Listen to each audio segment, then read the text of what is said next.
Right, and meanwhile, coming up for our next presentation on the stage, Risk and Rescue. Put your hands up and give a warm welcome for Maxime, Cheminade.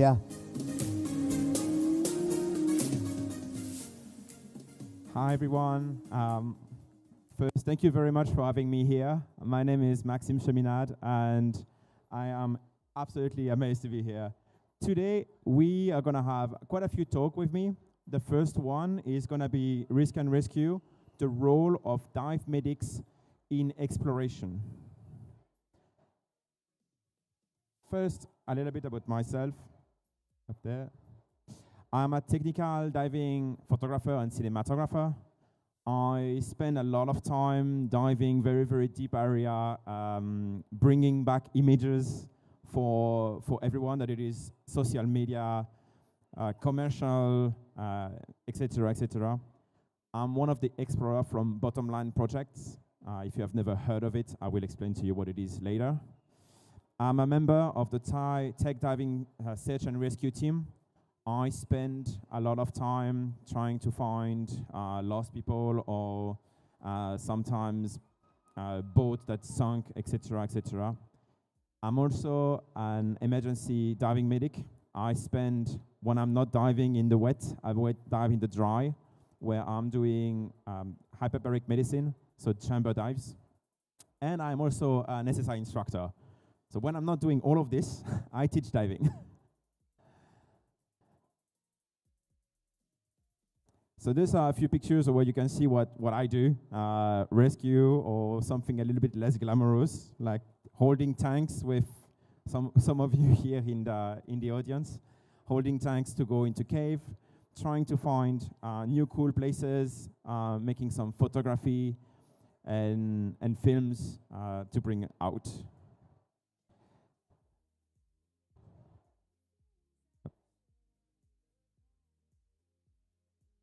So let me just introduce you a bit what Bottom Line Projects is.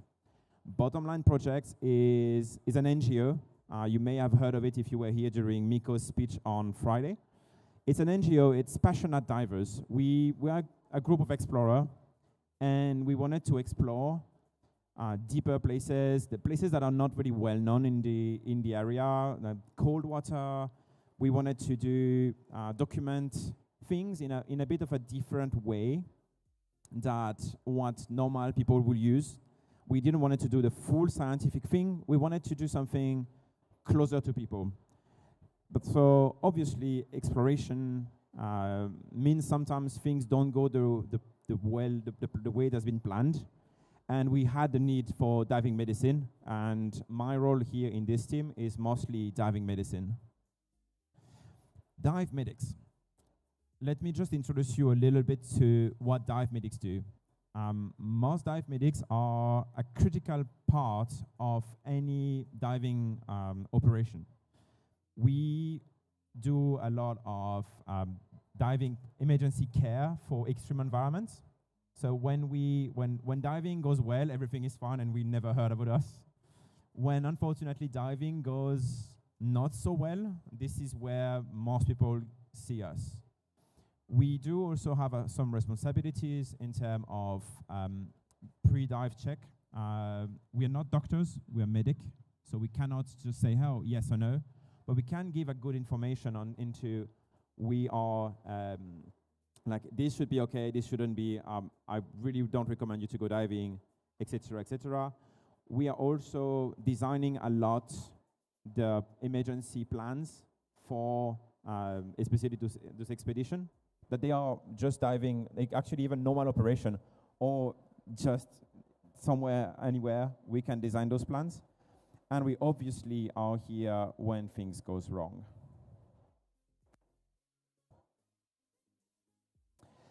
Preventing emergency. I think that is one of my most favorite part of the job. I work in Koh Tao in Thailand, and what you see behind here is our chamber. And the lovely people with me are some of the dive masters in training. We spend an incredible amount of time actually trying to teach people what is diving emergency, what is a chamber, how, like, actually that it's not so scary, that it is something that can happen to anyone, and also trying to bring them information, because there is a lot of misinformation. Even at the highest level of training, we sometimes see that the information that they are being given and the actual real truth sometimes is a little bit divergent. So we try our best to talk about this, talk about diving accidents, talk about personal emergency. I ended up in a chamber once. You're gonna hear about that a little bit later, but it's not the end of the world. Sometimes things don't happen, and we need to talk about this. Medical emergencies in scuba. One of the most well-known, I believe, is DCS, decompression sickness. If some of you guys don't dive, it's basically when we go diving, we start to accumulate nitrogen. And when we come up, sometimes this nitrogen gets out a little bit weirdly or not really correctly, and then it can give you a lot of problems. Pulmonary barotrauma, some people that have that hold their breath and unfortunately ascent may have some trouble with health after this. And then there's also a lot of more package like nitrogen narcosis, oxygen toxicity, things like this that can happen during a dive. Now, we're still on land. We're not very talking about like deep problem or rescue or expedition, but oxygen therapy is the best treatment. Like, you would be surprised by how much amazing wonders does oxygen to someone that has any kind of problem. We often see at our chamber where I work that people that have a suspicion of DCS, that are being given oxygen immediately, are pretty much symptoms-free by the time they end up in the pier, which is 15 to 20 minutes. Obviously, sometimes we need a bit more treatment than just oxygen. It's a bit like if you have a burn and you're putting cold water on it. Sometimes it doesn't very treat the problem under it, and this is where hyperbaric chambers are great, is they actually help the underlying problem to be solved. So this is great. Like, if it's the daily operation of a dive center and there's a chamber next to us, it's good, but what about exploration?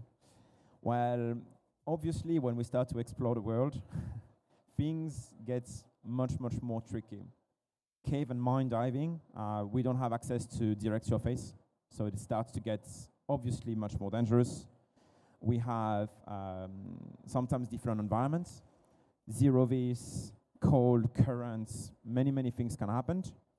And obviously, the risk on people is increased, especially psychological problems that can arise during such dives.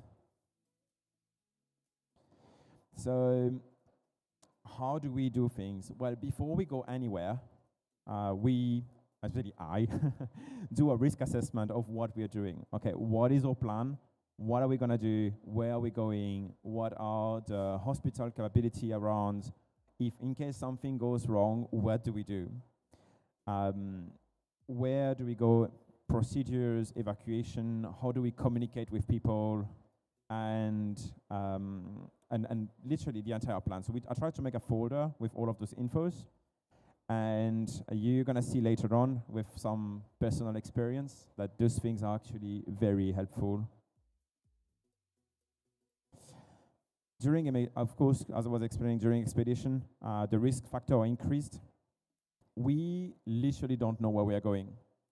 Most of the time, those expeditions start by an idea or a Facebook post or something like this with, oh, there is a very cool hole here, let's go and explore that. We have no idea where we are going. We have no idea what we're gonna find. And most of the time, those places are super remote. Very, very, very remote.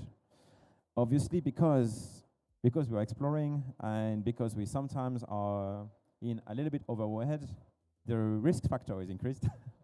Because of course we're here for a reason. We have spent all of those time, those logistics, those money to explore this place.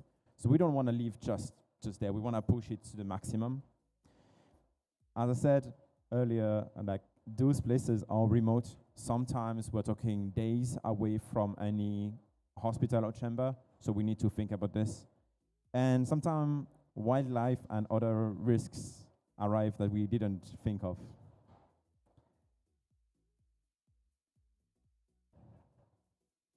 So that's actually my first story. We were exploring with a group of friends in a place called Saturn. It's a beautiful area.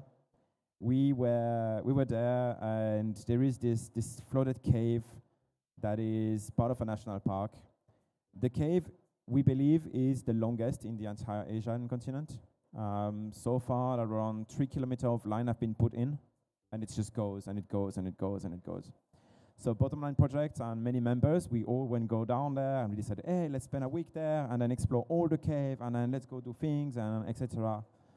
And it was cool. So we started, we're like, okay, so capability, everything good. We have a hospital next door. We are not far from the street. We are not far from any kind of infrastructure, very easy. You know, like those kind of things that seems very, very nice to you, but actually, like the devil is in the details. So, so we started exploring, we started diving, everything is great. We found this good cave. And then obviously the local people there are like, there is more caves. So a good friend of mine that is here with me, Anand, I see you laughing, you know what's coming. We decided to go and then continue exploring this amazing area. This one. So we decided, it was a great time, we decided that it'd be great to start to find other cave that comes through. So we took the drone, we looked around and find kind of like a pathway, and then we're like, oh, let's go and find find thing and stuff. And you know, I mean, you know that sometimes there is thing livings in this area, but you just don't really you just don't really just the gist of it until you arrive right in front of it. So we're diving, we're in this wall, everything is fine until the rope that is tying the both of us, because we decided to have a line to see where we were going. We just found that in front of us. So one of the biggest python possible, right in front of your heads. Obviously, teeny tiny bit dangerous because those things can swim and also attack you. Wildlife, oopsie, didn't really think about that one. So in that case, we were like, okay, like this is one of the story where, oh, you did forget to think about the wildlife that was in the area, and that didn't help that also my dive buddy wasn't as keen with snake as me. But it was a very funny one. Medical equipment. This is something that we used to overlook. We used to be like, let's go and dive, let's go and do it. And that the next story is gonna actually bring you. Emergency oxygen kit. We dive mostly CCRs, so we do have a lot of oxygen. Trauma first aid kit. This is actually much more helpful than you think it will be. Airway management tool. When thing goes very, very bad, that is something you should have with you. And now we are starting to look into portable hyperbaric chambers, because in-water recompression is generally a very, very bad idea. Gear is a good thing, but being prepared, having people the skills to use those tools properly is a key part of it. Unconscious diver, doing CPR, continuing. It's like if everybody knows Michael Jordan, right? The first time he just played the ball and he didn't say like, oh yeah, it's cool, I can do that now. He's been training continuously, and this is something we should all do, not just once every 2 years a CPR, but actually practice that over and over again. Obviously, the last one, psychology. Always be ready for the unexpected. So this is a bit of a longer story, very personal one to mine. We had this crazy idea. So this was last September. Obviously, we wanted to explore that new place, and we were all like super hype about it. A friend of ours found this beautiful mine in the north of Thailand, very, very, very close to the Burmese border. And we wanted to go there, but we were very pressed by time. So we live in Koh Tao, which is south of Thailand, And we were going all the way up north, which was around 13 hours of drive one way. We only could dispatch 4 days for this, which already you're thinking 4 days is not enough. And on top of this, the guide that knew where the mine was in a different cave that we had to go and pick up on the way. So it actually went this way. We took the night ferry, drove to the first way, and not that obviously we wanted to wait for the people, because it's not that it's not enough, right? We decided to hike this mountain, go and pick up the guy, rappel down the cave, explore the cave, came up, pick up the person, go back down, and then continue our road. Everything is going well, everybody is having fun, we're taking pictures. One of those trips, you know, great trip. We arrived to the place the day later. I was like, hey, I need to stop. I was the one driving. I need to stop driving. I've been driving for 10.5 hours, hiking the entire day, slept in a night ferry. It's too much. So we decided to stop and not to actually arrive to the dive site immediately. And it was already a good thing. And we arrived to this dive site, and it's beautiful. The mine looks insane. We are in the middle of nature. Everything is going well with the dives. And on the pathway, you know, like I started to look, and it's a very remote area. Here we are in the middle of the jungle. And I didn't make much of it, but we were driving in an off-road vehicle. And after the second dive, the guys did. I didn't dive that day yet. I really wanted to go diving. And they were emptying reels. So we're like, okay, let's do one more. And if you look at that picture in here, there is a drop of water on it. This was, I think, the one sign that we all didn't realize. So we're here sitting with our car, our beautiful car, and you see the tire on the car are full of mud. And even though this is an off-road vehicle, it's only so much this kind of vehicle can take. This is a video of the way back. We got extremely surprised by the weather. It was not expected. We didn't expect having that kind of weather back. And we basically couldn't make it up. Like we, don't know if it's playing. Thank you. So we were trying to get back to way up we were coming from, and yeah, it doesn't play well. And we couldn't make it up. So we decided to go the other way. We found a map, look at the map. There's another way. Great, let's take it. And it's going well, everything, but everybody is extremely tired at that point. We have been trying to come up this hill for around 25, 30 minutes. Obviously, we are all extremely exhausted. We can't make it up there. So we went the other way. And this is how we ended. So unfortunately, our car left off a bridge, and we ended up 3.5 meters down.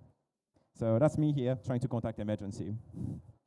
Yeah, because obviously, as a very prepared dive medic, I had a Garmin satellite phone with me that I decided last minute to change spot, and I didn't remember where it was. Mistakes, right? Devil is always in the detail. So luckily, we were extremely lucky here. The only person that was injured was your dive medic. So the only person that is trained to use the entire kit that is there for you is injured. It ended up only being a few stitches. The car, unfortunately, got a little bit more damage than me.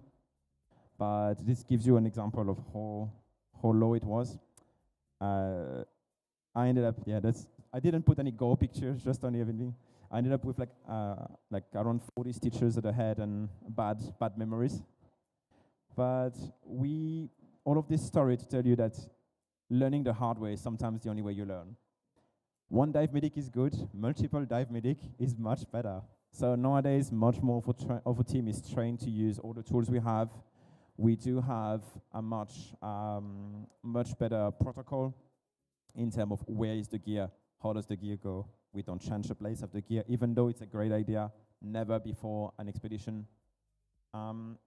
We also changed the way we decided to aboard this kind of project.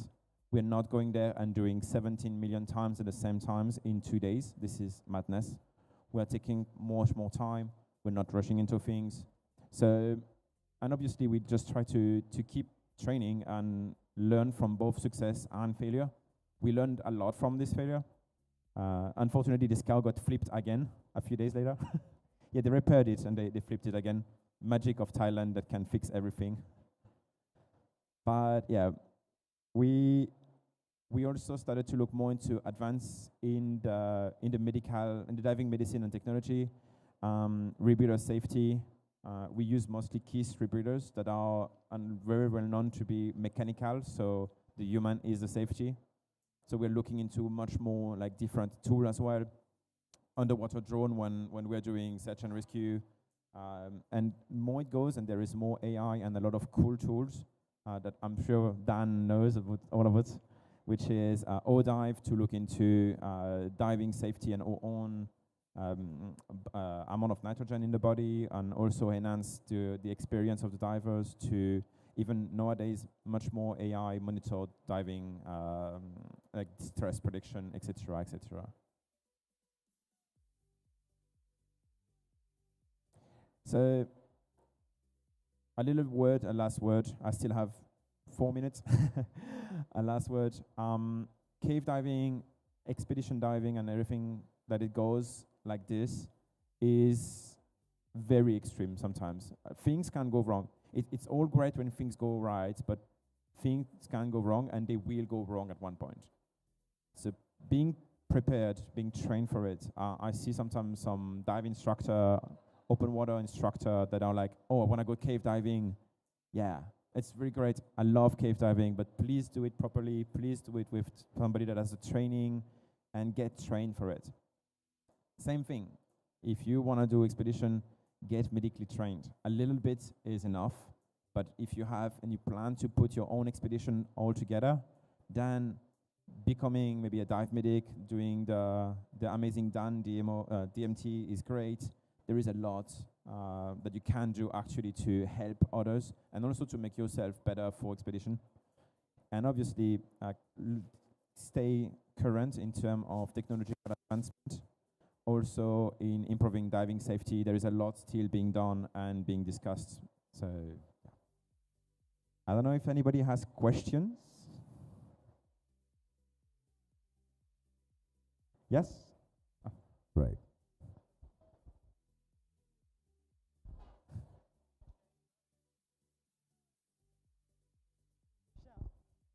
How heavy is a portable dive hyperbaric chamber? So, how what?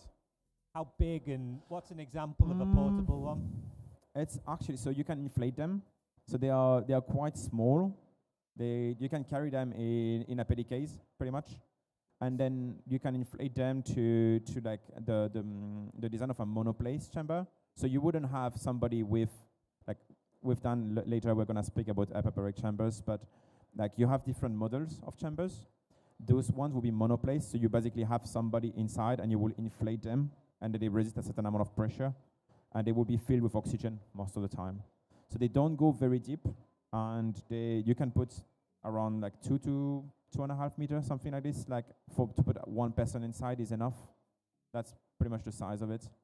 And when it's fully closed, it's around something that high to a big box like this. So is it the same ones that you use at altitude, high altitude? Pretty much. Yeah. Pretty much the same size. A little bit bigger because in altitude they don't sometimes have to use the same pressure. Like they use a little bit less pressure on there. There is different models, but most of the time they're roughly the same kind of. Max, I have a question for you. Sure. Because I'm a drone freak. All right, Max, for water drones here, how long is the duration plus the depth? Wow, to go diving? Yes. How long in duration? Yeah. I think in bottom line project, the longest dive we did was 11 hours. Wow. So that's the longest of one of our member. They did 1 hour at 100 meter, 1 hour bottom time at 100 meter, and 11-hour deco. My longest one is 5.5. It's already it's already a lot. Most of the dive here are going to be between 1.5 to 2.5 hours. So something like this. This doesn't take into account the time to get the gear from outside the cave to where we dive. Most of those dives, we still have to take the kit with us, the entire dive kit, and then walk in the cave until we arrive to the water area. So there is also all of this hike and this preparedness to be considered. So. Right, thank you, Max. Okay. No more question? Great. Well, thank you very much for having me, and see you in the next talk then.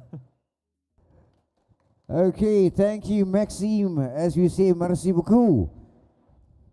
In the meanwhile, coming up shortly, we're going to have our next segment. It is a panel discussion.